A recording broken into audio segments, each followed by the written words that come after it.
Hola mis amigos, espero que estén todos bien. Aquí tenemos nuevamente un pequeño tutorial de la tuba plástica, una tuba en este calibre de 5/4 con llaves rotary, una tuba muy versátil para los servicios, para las bandas, pesa 2,5 kilos más o menos. Una tuba que realmente me asombró de lo versátil que es y de lo afinada que está. Es decir, hay que trabajarla, hay que estudiar como todas las tubas, como todos los instrumentos también. En este caso le voy a hacer escuchar una pequeña parte de una partichela donde vamos a ver cómo suena.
Bueno, el lugar no tiene muy buena acústica, es una pieza que uso de estudio para mis trabajos de computadora, pero en sí se escucha, más allá del que está soplando. Generalmente el problema no es el instrumento, sino el que tiene la boquilla para atrás. Pero bueno, espero que hayan podido apreciar los sonidos. Tiene buen registro, es bastante interesante.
Bastante buen registro, hay que estudiar nada más.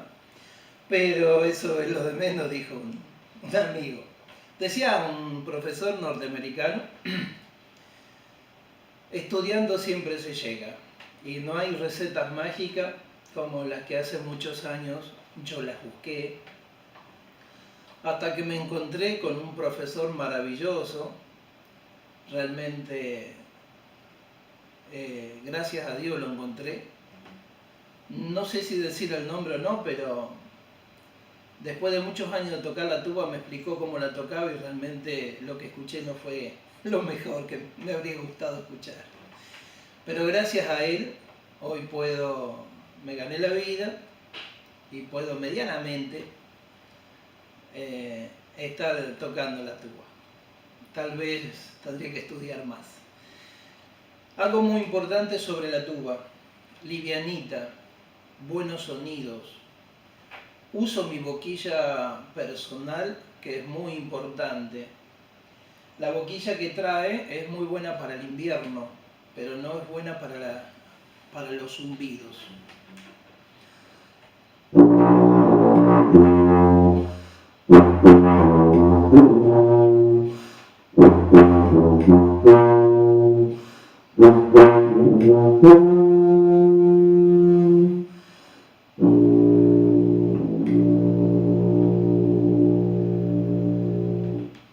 Linda afinación, muy interesante, hay que trabajar. Bueno, espero que les haya gustado. Cualquier preguntita se pueden suscribir a mi canal de YouTube, se llama Limus Mickey, ya que lo uso para mi trabajo que tengo hoy en día, que es eventos de limusinas. Muchas gracias y bueno, será hasta la próxima, y si hay algún detalle que no les haya gustado, bueno, es lo que estamos haciendo. Chao.